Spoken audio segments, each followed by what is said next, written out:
बंधुओं, मैं एक बात कहता हूं कथा में कि दर्शनार्थियों में हजारों लोग जाते हैं दर्शन करने ठाकुर जी के। हजारों लाखों लोग ठाकुर जी का दर्शन करते हैं, ये बड़ी बात नहीं है। उन हजारों लाखों में ठाकुर जी किसको देखते हैं, ये बड़ी बात है, ये विशेष बात है। कथा और गुरुजन, रसिक जन, संत जन, महत पुरुष जन ये आपका श्रृंगार करते हैं अपनी बातों से, अपने भावों से, अपने विचारों से, ये आपका श्रृंगार करते हैं। और वो वैसा श्रृंगार कि उस श्रृंगार से ठाकुर जी आपसे रीझ जाएं।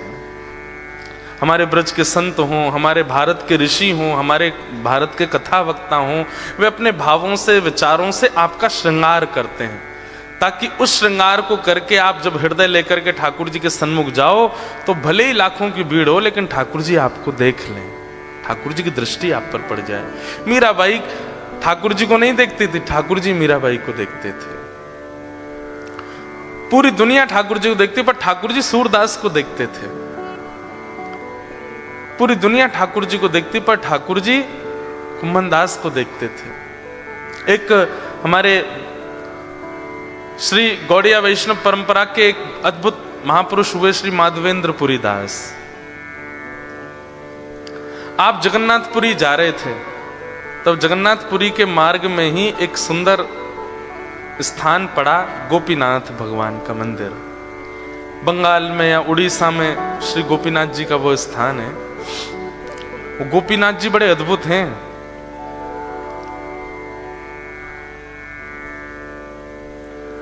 मैंने एक जगह कथा सुनी थी उनके विषय में कि जो हमारे जगन्नाथपुरी या संभवतः बंगाल में है, खीर चोरा गोपीनाथ, उनका नाम क्या है, खीर चोरा गोपीनाथ। उड़ीसा में है जी भैया, सॉरी। हाँ, पहले बंगाल और उड़ीसा एक ही थे लगभग। तो पी लो।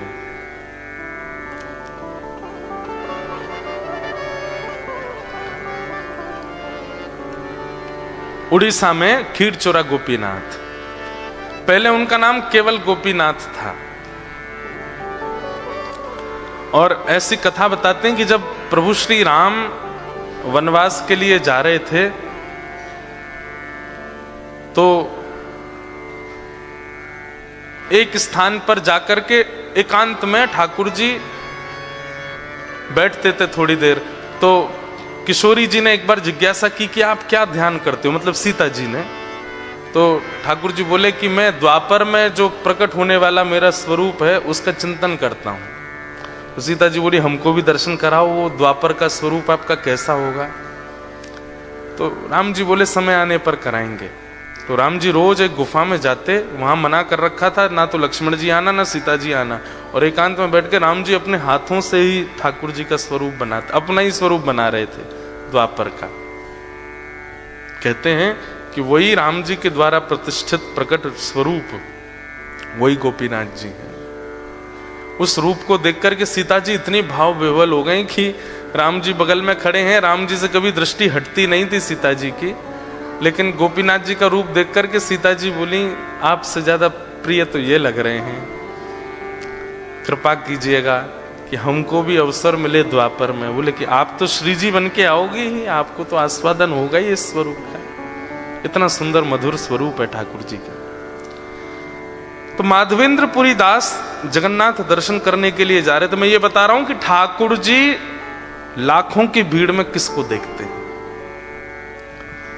तो रास्ते में स्थान पड़ा, वहां गोपीनाथ जी का मंदिर था। तो माधवेंद्र पुरी पाद जी के चित्त में आया कि दर्शन कर लूं ठाकुर जी को। आज भी वहां नियम है कि 12 कुल्हड़ खीर का भोग लगता है ठाकुर जी को। और फिर ठाकुर जी के भोग के बाद शयन में जो लोग दर्शन करने जाते हैं उनको थोड़ा थोड़ा तिनका उस कुल्हड़ में से प्राप्त होता है, 12 कुल्हड़ों में से। तो माधवेंद्र पुरी जी दर्शन कर रहे थे ठाकुर जी की मधुर छवि का, त्रिभंग लली श्याम सुंदर वहां विराजमान। वो तो दर्शन करने में इतने आसक्त हो गए, इतने उन्मुक्त हो गए कि दर्शन करते करते नेत्रों से अविरल अश्रुधार बंधु एक बात कहें, हमारी ब्रज परंपरा में कहते हैं कि ठाकुर जी के दर्शन करने गए और सूखे नेत्रों से ही दर्शन कर आए, तो यूं समझियो कि ठाकुर जी ने तुमको नहीं देखा है। अगर ठाकुर जी आपको देख लेंगे तो आपके नेत्र भीग जाएंगे। हम लोग पता है पाषाण मान के दर्शन करते हैं, इसलिए हमारे नेत्रों में सजलता नहीं आती। नहीं तो संसार में किसी अति आकर्षक का दर्शन जब करते हैं तो हमारे नेत्र पलक नहीं झपकते, हमारे नेत्र आसक्त होते हैं, रोंगटे खड़े हो जाते हैं। या फिर कभी कभी मुझे तो अनुभव होता है, छोटे छोटे बालकों के कभी मैं रूप देखता हूँ, उनके मुखमंडल पर जो मासूमियत होती है, जो बहुत सरलता, सहजता और जो प्रिय भाव होता है ना, कभी कभी उससे सजल जैसे नेत्र हो जाते हैं कि कितने भोले हैं, कितने सीधे हैं। मेरे को तो ये भाव आता है बच्चों को देख, तुम काहे को आ गए संसार में, ये संसार अच्छा नहीं है भैया, तुम इतने सीधे, इतने भोले, इतने प्यारे प्यारे हो, अभी आगे चल कर के संसार बहुत गुड़ खिलाएगा, काहे को आ गए, ऐसे भाव आते हैं। तो जब भी हमारे सामने बच्चे आते छोटे से, मैं गोदी में ले लेता हूँ, हृदय से लगाता हूँ, खेलता हूँ। मैंने कि चलो अभी प्रेम ले लो, आगे चल के तो जाने क्या क्या मिलेगा। तो कभी कभी सजल हो जाते नेत्र उनके उस भाव को देख के, उनके उस सरलता को देख के। कितने सरल हैं, 10 साल बाद चतुर हो जाएंगे, 15 साल बाद यही चंट हो जाएंगे। इन्हीं के दिमाग में जाने कैसे कैसे भाव, और ये है नहीं, हम डालेंगे उनके अंदर, हम ही लोग सिखाएंगे उनको ये सब। ये सब भाव से कभी कभी बड़ा भाव आता है चित्त में। ठाकुर जी के रूप को देख करके नहीं आता, ये हमारा दुर्भाग्य है। हमारे ब्रज रस में कहते हैं कि ठाकुर जी को देखो तो नेत्र सजल हो रहे हैं, भीगे नेत्रों से ठाकुर जी को देखो। और ये भीग नहीं रहे जबरदस्ती कहीं जो है का विक्स विक्स लगा के मत चले जाना। महाराज जी बोले जगन्नाथपुरी में तो ऐसा होता है, जैसे ही आप जगन्नाथ जी के दर्शन करने जाओगे तो वहां के पुजारी जी ऐसे कपूर लगाएंगे आपके, तो उससे क्या है कि थोड़ी भीग जाते हैं नेत्र। वो कहते हैं बोले तुम में इतने भाव हैं नहीं कि तुम भीगे नेत्रों से देखो, लो हम ही कपूर लगा देते हैं। भीगे नेत्रों से देखो ठाकुर जी को।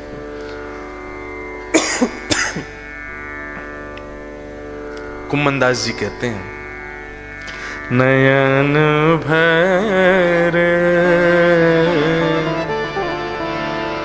देखूं नंद कुमार, नयन भर गाइए, देखूं नंद कुमार, नयन भर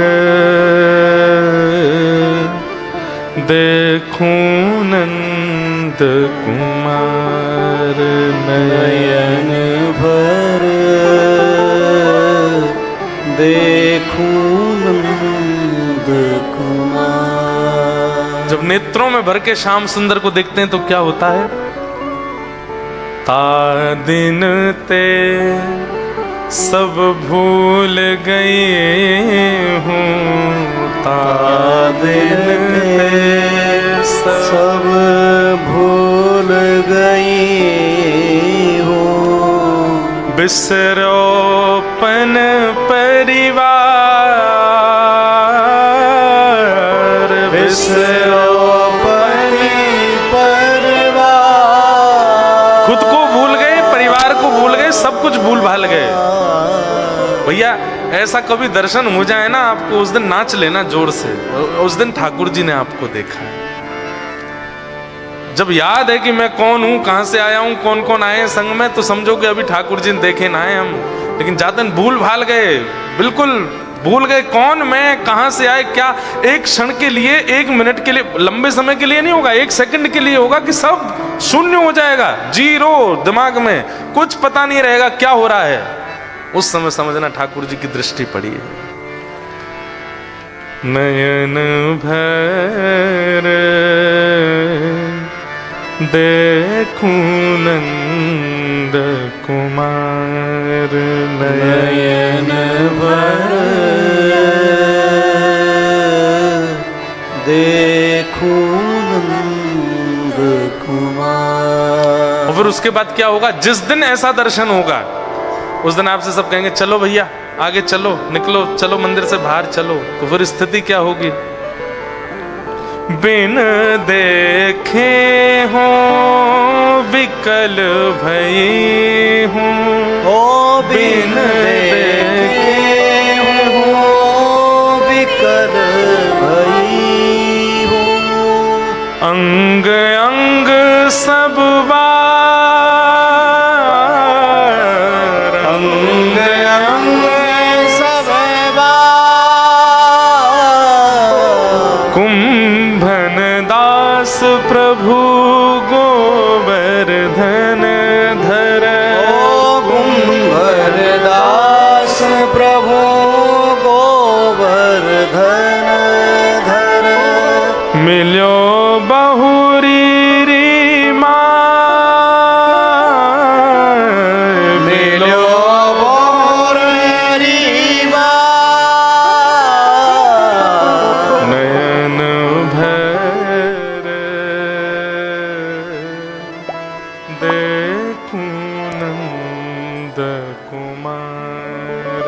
नयन भर देखूं नंद कुमार। होंगे तो नहीं पर हो जाएं ऐसे दर्शन, ऐसी स्थिति बन जाए, हमको याद करके हमारी तरफ से भी प्रणाम कर लेना। जय जय। हमको महाराज जी बता के गए थे कि ऐसे दर्शन हो तो समझो ठाकुर जी ने आपको देखा, ऐसी स्थिति बन जाए तो समझो ठाकुर जी आपको देखा। अनेक वैष्णव गोपीनाथ जी के दर्शन कर रहे थे, पीछे खड़े थे श्री माधवेंद्रपुरी दास। और उस जमाने में इतनी भीड़ नहीं होती थी मंदिरों में, लेकिन दर्शन करके इतने भीगे नेत्रों से रुदन करने लगे, इतने भाव में चले गए कि उनकी स्थिति पागलों जैसी दिखने लगी। बगल में खंबा पकड़ करके रो रहे हैं, कभी नीचे बैठ के रो रहे हैं। तो पुजारी जी के मन में भेद आ गया, बोले ये तो कोई ऐसा ही है। तो जो खीर का प्रसाद था वो सब में बांट दिया, उनको नहीं दिया। कई बार ये भेद ठाकुर जी के समीप रहने वाले कर देते, पर ठाकुर जी नहीं करते। हमने अनुभव किया अपने गिरधर लाल जी के लिए। हम कितनी बार ऐसा विचार कर लेते हैं, इनकी गोद में ठाकुर जी की झांपी जी नहीं देंगे, इनके गोद में, इनके हाथ में नहीं देंगे ठाकुर जी। पर ऐसी कोई योजना बनती है, ठाकुर जी खुद चले जाते हैं। तो फिर मन में आता है, मैं तो सोचा था कि इनको नहीं देंगे, ये खुद ही चले गए। इनके ऐसी कोई योजना बनी कि जाना ही पड़ा उनके पास। तो फिर समझ जाते हैं कि ठाकुर जी को ही जाना था। माधवेंद्रपुरी दास को खीर का प्रसाद नहीं दिया। मंदिर बंद हो गया, सब बाहर चले गए। आपका नियम था कि आप मांग करके भिक्षा नहीं लेते थे, कोई दे जाए तो ही पाते थे। व्रज से निकले थे जगन्नाथपुरी के लिए, जिस गांव में रुकते बैठ जाते, अगर कोई आके दे देता बाबा ने प्रसाद पाओ तो ही पाते, स्वयं नहीं मांगते थे। 5 दिन से कुछ पाया भी नहीं था, लेकिन बैठ गए एक वृक्ष के नीचे, बैठ के ये विचार करने, जय हो ठाकुर जी, आपकी बड़ी कृपा है। दुनिया के लोग तो एक ही एकादशी का व्रत करते हैं, मेरे तो 5-5 एकादशी अपने आप हो रही हैं, बढ़िया है। लेकिन ठाकुर जी को याद था कि माधवेंद्र जी को एक कण भी नहीं दिया पुजारी जी ने, उनको ये समझ के कि कोई ऐसे ही है। तो इतने में स्वप्न में अर्धरात्रि, उसी समय, सब लोग इधर देखो, उसी समय ठाकुर जी स्वप्न में पहुंच गए और पुजारी जी से कहने लगे, आपने आज दर्शनार्थियों में खीर बांटी, लेकिन एक मेरा परम भक्त आया, उसको नहीं दिया। पुजारी जी बोले, नहीं नहीं जय जय, मैंने सबको दिया। बोले नहीं दिया। बोले किसको नहीं दिया? बोले एक पीछे रो रहे थे, नेत्रों से आंसू गिर रहे थे बार बार। अरे जय जय, मेरे मन में दोष आ गया, मैंने ये सोचा ऐसे ही कोई है इसलिए नहीं दिया। बोले सुनो, उनको अभी दे के आओ। पुजारी जी बोले वो तो बट गई सारी खीर, हमने बांट दी, अब तो बची नहीं, अब रात में कहां से बनाऊं, आपको भोग लगाऊं फिर दे के आऊं? बोले नहीं। कितनी खीर का प्रसाद लगता? बोले 12 कुल्हड़। बोले कल कितने बांटे थे? बोले 12 ही बांटे। बोले नहीं, 11 बटे थे, एक हमने छुपा के अपनी जेब में धर लिया था, क्योंकि हमको पता था तुम ये करोगे। हमारी पीतांबरी में 1 कुल्हड़ धरा है। ये लाला जगन्नाथ जी का चित्र दिखा रही है, लाली ये बना के लाई है कोई बढ़िया सुंदर, तब से दिखा रही है जगन्नाथ जी, लाओ दे दो। मेलबर्न में हमने एक लाली बुलाई, कम से कम 50 आई मंच पे। आ जाओ, दे दो, यहीं से चढ़ा दो ऊपर, वो घूम के आएंगी। ये पार, ये देखो,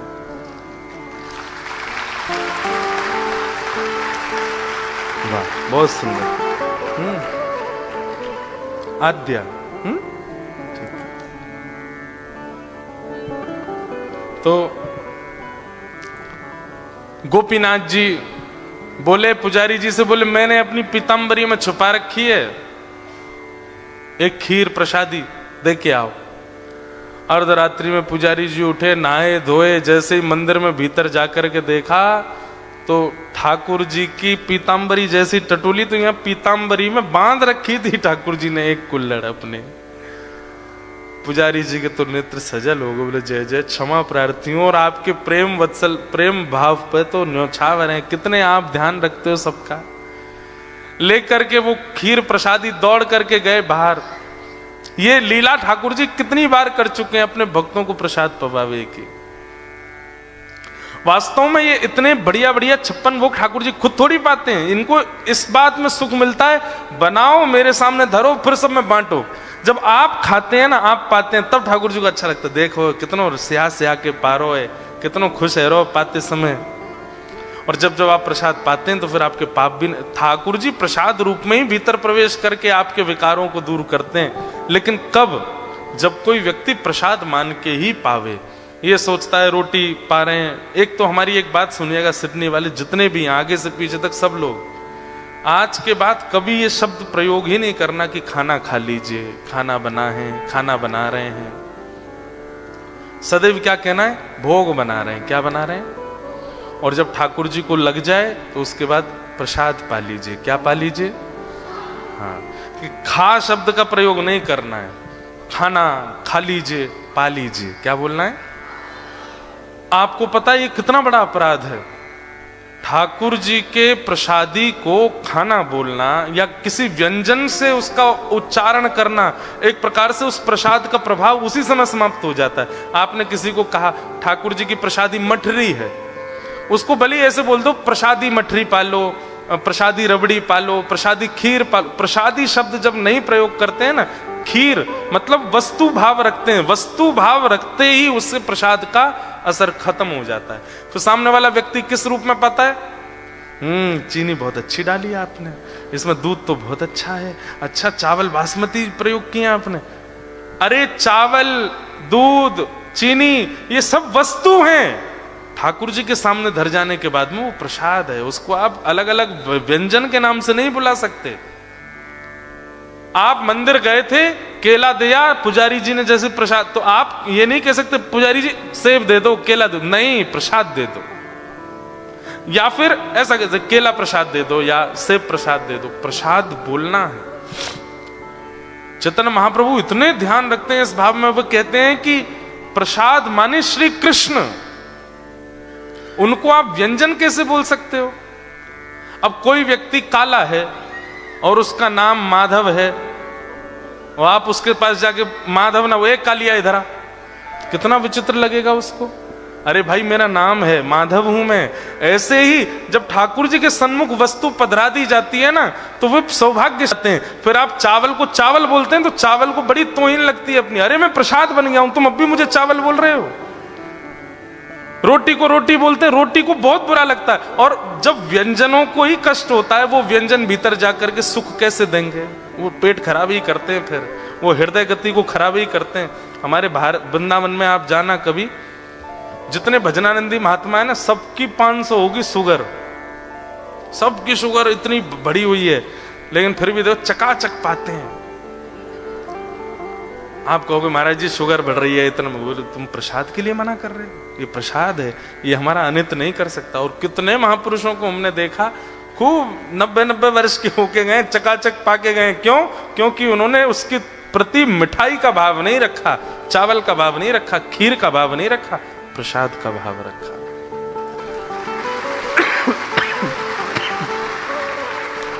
और भैया जितने डायबिटिक बैठे हैं, कहीं इस कथा को सुनने के बाद रात में जाके घर वालों से कहो सुनो मालपुआ लेके आओ, मालपुआ प्रसाद लाओ। महाराज जी बता के गए थे, गुलाब जामुन प्रसाद, अब तो चकाचक खवाओ हमको। भाई उसमें भी तुम्हारी जीव तो है ना, ये लपलपानी नहीं चाहिए। उस भाव से पाओगे तो शुगर बढ़ेगी। महाप्रसादे गोविंदे, उनके प्रति साक्षात गोविंद की भावना रखो, साक्षात ठाकुर जी हैं, और उसी भाव से उसको ग्रहण करोगे तो आज के बाद खाना नहीं बोलना। कम से कम इतने लोग ही सुधर जाएं तो बहुत हो जाएगा ना। मैं कहीं लोगों के घर जाते हैं, महाराज जी चलिए खाना तैयार है, तो इतनी पीड़ा होती है। खाना नहीं है वो प्रसाद है, ठाकुर जी का भोग लगा है। और दूसरा नियम बना लीजिए, कोई भी वस्तु ठाकुर जी को बिना निवेदित नहीं पानी है, ठाकुर जी को निवेदित करके पाओ। तो माधवेंद्रपुरी दास जी के पास ठाकुर जी ने वो खीर बचा के रख ली, बोले दे आओ। पुजारी जी गए, माधवेंद्रपुरी दास जी बैठे थे, ठाकुर जी का स्मरण कर रहे थे। पुजारी जी गए, बोले आप ही माधवेंद्रपुरी दास हैं, नाम सुन, आपको हमारा नाम कैसे पता? बोले कि अब बस पूछिए मत, पहले तो आप अपने चरण छुपाइए। चरण पकड़ लिए, वो अरे आप ये क्या कर रहे हैं, आप पुजारी हैं गोपीनाथ जी के।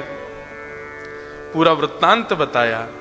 बोले विश्व के लोग दर्शन करने आते हैं यहाँ पे, लेकिन आज पहली बार अनुभव किया मैंने कि ठाकुर जी ने किसी का दर्शन किया। ठाकुर जी ने ऐसे ऐसे अपनी गोजे में, गोजा बोलते हैं जेब को, ब्रज भाषा में जेब को बोलते हैं गोजा, अपने गोजे में आपके लिए खीर प्रसादी छुपाई, क्योंकि मैंने आपको दी नहीं थी। तो ठाकुर जी ने आज्ञा करके स्वप्न में कहा कि माधवेंद्रपुरी दास को देकर के आओ। ये सुनते ही बोले अच्छा मेरे लिए खीर छुपा ली? बोले हाँ। नाचने लगे, बोले ये गोपीनाथ नहीं है, ये तो खीर चोरा गोपीनाथ है। कौन है? खीर चोरा गोपीनाथ। और उसी दिन से ठाकुर जी का नाम पड़ गया क्या, वहां बोलते हैं क्षीर चोरा, अब हमारे यहाँ क्षीर को खीर बोलते, तो खीर चोरा गोपीनाथ। आप दर्शन करते हैं ये एक बात है, ये सामान्य बात है। बंधुओं नित्य मंदिर जाओ, नित्य मंदिर जाओ, आप देखो ठाकुर जी को और प्रतीक्षा करो कि किस दिन आप देखोगे मुझे, किस दिन आप देखोगे मुझे, उसकी प्रतीक्षा करो। कुम्मनदास जी का वो पद है, उस पद में एक पंक्ति श्री कुम्मनदास जी महाराज कहते हैं, तू है सखी बड़ भाग बड़े, गोपाल तेरे घर आवत है। तू है सखी बड़ भाग बड़ी, गोपाल तेरे घर आवत है। कुम्मनदास जी कहते हैं, तू है सखी बड़ भाग बड़ी, नंदलाल तेरे घर आवत है। तू है सखी बड़ भाग बड़ी, गोपाल तेरे घर आवत है। तू अपनो श्रृंगार करत है, तू अपनो श्रृंगार करत है। दर्पण हाथ दिखावत है, ये दर्पण हाथ दिखावत है। सब कोई इनके गुण गावत, सब कोई इनके गुण गावत। पर ये तेरो गुण गावत है, ये तेरो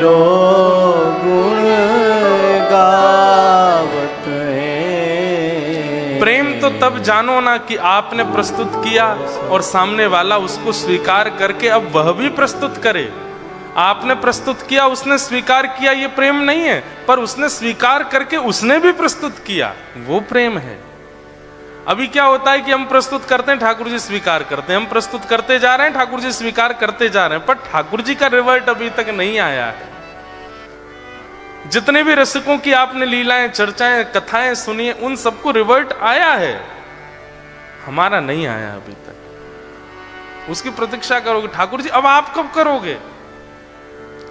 हमारी जो गुरु परंपरा है, उस गुरु परंपरा में जिन जिन लोगों ने यहाँ कृपा पात्र हैं, वो सबको पता है। तीसरा श्लोक जो है उसमें यही बात है हमारी गुरु परंपरा का। उसमें ठाकुर जी से यही कहा जाता है कि नाथ, आप तो कह रहे थे कि आप हम शरणागति हो जाएं तो आप तो हमको स्वीकार कर लोगे, कब स्वीकार करोगे? अपनी बातों को मिथ्या मत कीजिए, सत्य कीजिए नाथ, उसको कृपा करके पूर्ण कीजिए। तो नित्य ठाकुर जी से बोलो कि नाथ, इतना भजते हैं, इतना जपते हैं, इतना सब कुछ करते हैं, पर हम दृष्टि के कृपा, हम दृष्टि के योग्य कब बनेंगे? हम पर कृपा कब करोगे नाथ? वो कृपा करो। ऐसे भाव हैं। तो सब भावों के बस एक ही हमारी इच्छा है कि इस भक्ति पथ पर आप सब लोग चलें और इस भक्ति पथ के मार्ग पर चल करके भगवत अनुभव, भगवत अनुभूति का आप सब लोग लाभ लें। आज कथा का विश्राम दिवस है और हमको बोला गया कि आप 8 बजे तक कथा विश्राम करना, ताकि सब लोगों से मिलने का क्रम हो जाए। तो हम यहीं बैठ जाएंगे, आप लोग एक एक करके हमसे जय श्री कृष्णा गुड बाय कर जाना, तो ऐसा क्रम बनेगा। उससे पहले एक कीर्तन हमारे लाल जी ने लिखवाया था, आप सब लोगों के भाव से हम गा देते हैं कि आप सब लोग ऑस्ट्रेलिया वासी, सबकी बड़ी इच्छा रहती है कि हमको ब्रज प्राप्त हो, वृंदावन प्राप्त हो। हमें वृंदावन, बंधुओं देखो तन से बहुत भीड़ है वहां पे, इतने लोग और चले गए तो श्री जी कहेंगी दारी के नेक सो सोए, कितनों भरेगो या वृंदावन है।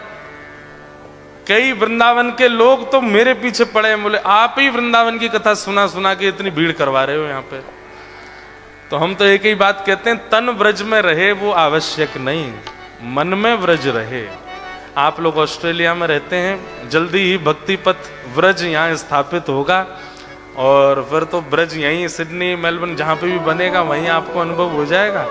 लेकिन तब तक मन में व्रज रखो, और मन में व्रज आए उसके लिए श्री गिरधर लाल जी लिखवा रहे हैं, राधिका रानी जी वृषभानु दुलारी जी, राधिका रानी जी वृषभानु दुलारी जी, राधिका रानी जी वृषभानु दुलारी जी, राधिका रानी जी वृषभानु दुलारी जी।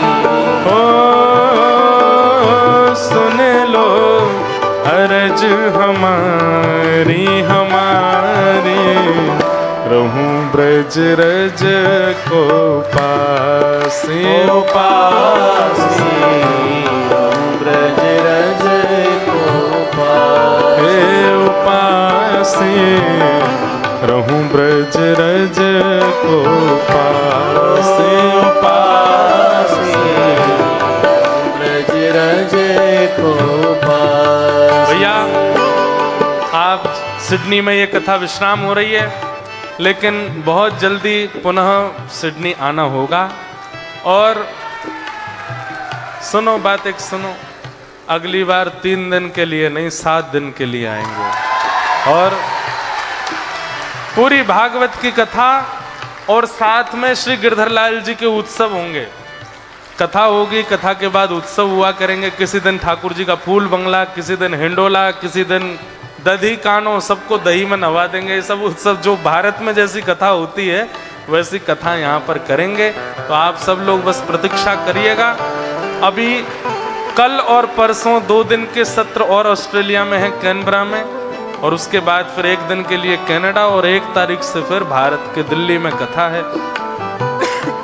अब आप लोग बस अब दिन गिनिए कि कब वह घड़ी आवेगी प्यारे गिरधर लाल जी का मधुर उत्सवात्मक कथा 7 दिन की अभी तो केवल भक्त चरित्र थे, हरि चर्चा थी, पर भागवत की स्वच्छंद कथा यहाँ पर अगले वर्ष होगी। आप सब लोग तब तक अपना ध्यान रखिएगा। भाव से गाओ। राधिका रानी जी वृषभानु दुलारी जी, राधिका रानी जी वृषभानु दुलारी जी। ओ सुन लो अरज हमारी हमारी, रहूं ब्रज रज को पासे उपासी, रहूं ब्रज रज को हे उपासी, रहूं ब्रज रज को पासे उपासी, रहूं ब्रज रज को पासे। मंगला उठ यमुना तट जाऊं, ओ मंगला उठ यमुना तट जाऊं, हे मंगला उठ यमुना तट जाऊं, मंगला उठ यमुना तट जाऊं। ओ प्यारे राधा वल्लभ के दर्शन पाऊं, राधा के दर्शन पाऊं। प्यारे राधा वल्लभ के दर्शन पाऊं, प्यारे राधा वल्लभ के दर्शन पाऊं। बरसाने वारी जी वृषभानु दुलारी जी, बरसाने वारी जी वृषभानु दुलारी जी। ओ सुन लो अरज हमारी हमारी, रहूं ब्रज रज को पासे उपासी, रहूं ब्रज रज को पासे उपासे, रहूं ब्रज रज को पासे उपासी, रहूं ब्रज रज को। बोलो वृषभानु दुलारी की।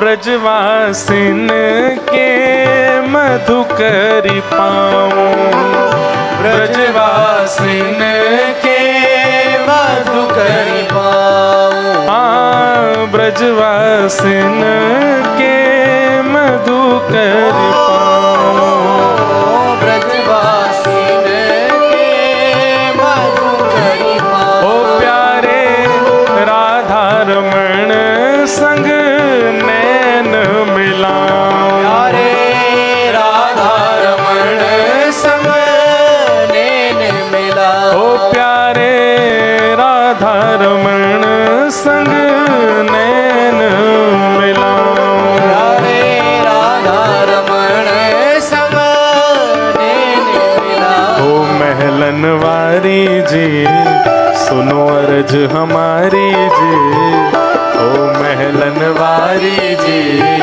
सुनो अर्ज हमारी जी।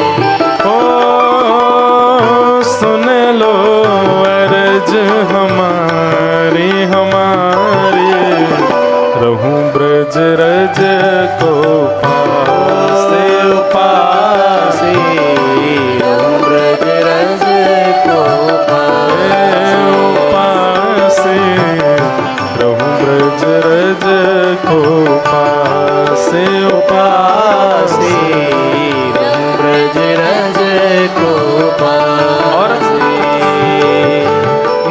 उठ के जाऊं, यमुना जी स्नान करूं, राधा वल्लभ जी के दर्शन करूं, ब्रजवासियों की मधुकरी पाऊं, राधा रमण जी के दर्शन करूं। और तीसरा नियम क्या है? रसिक जनन की सेवा पाऊं, रसिक जनन की सेवा पाऊं, सब ब्रजवासिन की सेवा पाऊं, सब ब्रजवासिन की सेवा और प्यारे कुंज बिहारी की झांकी पाऊं, प्यारे कुंज बिहारी की झांकी पाऊं, प्यारे कुंज बिहारी की झांकी पाऊं, प्यारे कुंज बिहारी की झांकी पाऊं। अति भोली भारी जी हरिदास दुलारी जी, अति भोली भारी जी हरिदास दुलारी जी, ओ अति भोली भारी जी हरिवंश प्यारी जी, अति भोली भारी जी हरिवंश प्यारी जी। ओ सुन लो अरज हमारी हमारे, रहूं ब्रज रज को पासे, रहूं ब्रज रज को पासे, पासे, रहूं ब्रज रज को पासे, पासे, रहूं ब्रज रज को। और अंतिम पंक्ति मेरी इच्छा व्यक्त की है, मेरे भाव क्या है? गोवर्धन पर्वत पर राजो, गोवर्धन पर्वत पर राजो, गोवर्धन पर्वत पर राजो, गोवर्धन पर्वत पर। और हे किशोरी जी, देखो मैं कथा में कहता हूँ, या तो यमुना तट या गिरिराज जी की तलेटी, ये दो ही हैं जहाँ ठाकुर जी के दर्शन होंगे। लेकिन हे किशोरी जी, आप अकेली मत आई हो, गोवर्धन पर्वत पर कौन को लेके आई हो? प्यारे गिरधर लाल संग दर्श करा दो, प्यारे गिरधर लाल संग दर्श करा, प्यारे गिरधर लाल संग दर्श करा दो, प्यारे गिरधर लाल संग दर्श करा। ओ शरण तिहारी जी वृषभानु दुलारी जी, हम शरण तिहारी जी वृषभानु दुलारी जी, ओ ऊंचे महलन वारी जी, हम शरण तिहारी जी, ऊंचे महलन वारी जी, हम शरण तिहारी जी। ओ सुन लो अरज हमारी हमारी, रहूं ब्रज रज को पासे, पासी, रहूं ब्रज रज को पासे, ओ पासे, रहूं ब्रज रज को पासे, ओ पासी, रहूं ब्रज रज को पासे। राधिका रानी जी वृषभानु दुलारी जी, राधिका रानी जी वृषभानु दुलारी जी, अति भोली भारी जी वृषभानु दुलारी जी, अति भोली भारी जी वृषभानु दुलारी जी। ओ सुन लो अरज हमारी हमारे, रहूं ब्रज रज को पासे, पासे, रहूं ब्रज रज को पासे। ओ मन भूल मत जइयो राधा चरण मन भूल मत जइयो राधा रानी के चरण मेरे मन भूल मत जइयो राधा रानी के चरण मन भूल मत जइयो राधा रानी के चरण ओ राधा रानी के चरण महारानी के चरण राधा रानी के चरण महारानी के चरण ओ श्यामा प्यारी के चरण महारानी के चरण ओ श्यामा प्यारी के चरण महारानी के चरण मेरे मन भूल मत जइयो राधा रानी के चरण मन भूल मत जइयो राधा रानी के चरण मेरे मन भूल मत जइयो श्यामा प्यारी के चरण मत जइयो श्यामा प्यारी जय जय श्री राम राधे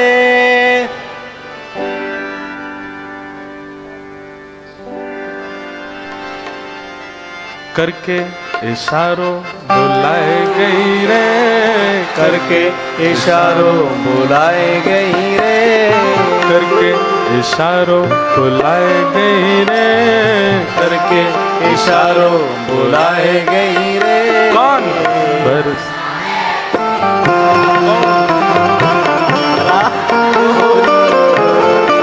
देखो कितनी धीमी आवाज है आप लोगों की।